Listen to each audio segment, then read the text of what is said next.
Hello everyone and welcome back once again to ThursDev. I'm your host Luke, and today I'm going to possibly crush your hopes and dreams. Not that it's a thing that I want to do, that's the last thing that I hope for with any of my videos, but today I felt like I had to get real with you about the games market because somebody needs to. As you may be aware, I approach these videos from the perspective of somebody teaching about game development as a career. This pertains to everyone that wishes to release a game commercially, whether in a studio or otherwise, but particularly for those of you who want to make a living off of game dev. So here it is. Your game maybe, honestly probably, won't be a hit. As a matter of fact, statistically, your game will probably perform worse than you expect, and once again statistically, almost certainly not as well as you hope. I hate to have to say that, and there are always exceptions to the rule, but I want you to be ready for it when it happens. You've no doubt heard a lot of people talking about things like market saturation, visibility, demographics, and so on, but how really, truly aware are you of their meanings? I'd like to give you a bit of a primer on these concepts today, and what you can expect as far as game sales are concerned. If you haven't watched it already, I encourage you to take a look at the video I did a few months back about the Week 1 sales cliff to get an idea of the sales patterns for premium commercial games before we begin. It's not required viewing, but that's most likely the first big shock that, as someone who might not entirely be familiar with game sales patterns, you're likely to experience. In North America, we often use the term marketing to be interchangeable with PR, but today we're going to be doing some actual proper marketing, which is to say analysis of our product market and forecasting based off of it. Let's start with looking at market saturation.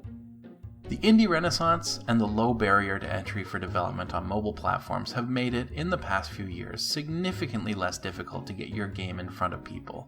Since the early 2010s, the number of video game releases has been steadily climbing, as more and more hobbyists are given the tools necessary to put their games up on high-profile marketplaces like Steam.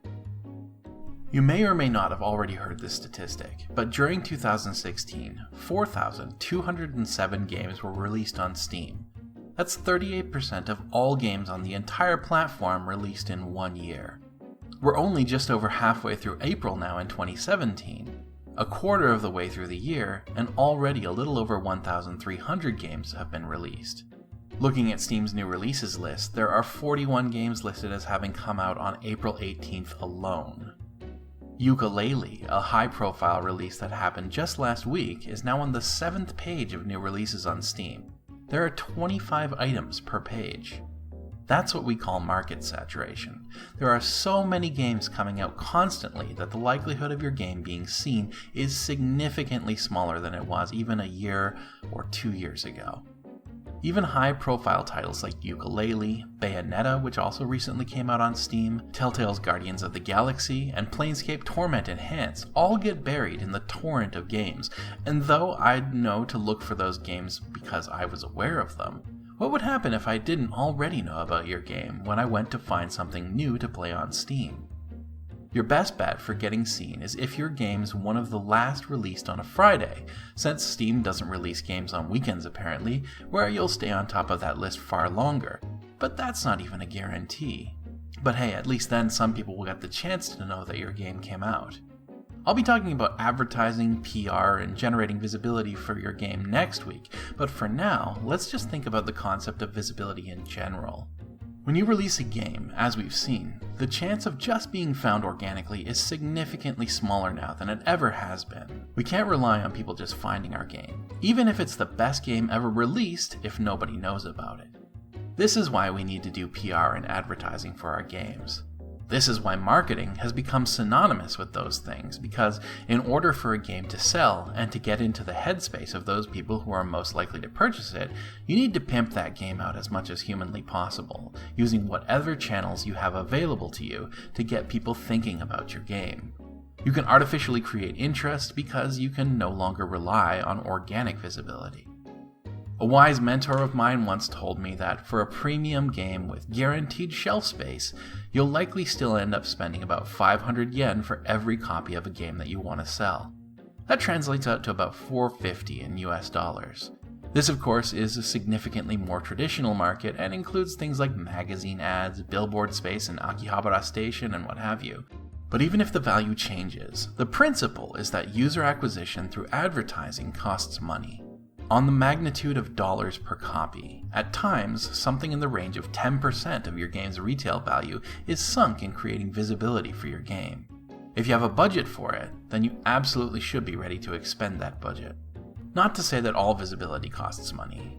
Reddit, though generally hostile to self-promotion, still responds well to funny video game videos, for example, as evidenced by the slowly growing eyes on Totally Accurate Battle Simulator.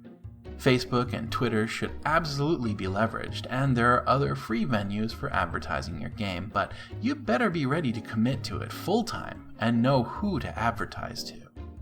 Demographics is the study of groups of people. Put oversimply, you should absolutely know who your market is. If you're marketing a point-and-click adventure game, though there may very well be FPS players who also enjoy them, you should be looking at the adventure game market.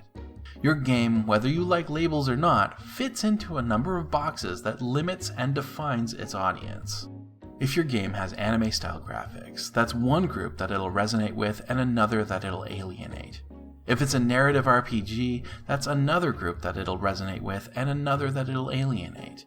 It's up to you to know the size of those markets and what they respond to. Although there's no one truly accurate way of gauging your player base, business intelligence sites like Steam Spy give us a method of understanding, through creative searching, how our Venn diagrams work out. Find games similar to the one that you'll be releasing and look at how many copies they sold.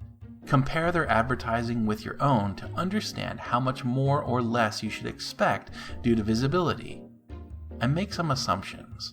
If you're extremely lucky, and I mean extremely, maybe you will have a hit on your hands and that would be amazing. But for every runaway hit like Stardew Valley or Undertale, there are hundreds of games that you've never even heard of that are quite possibly just as good.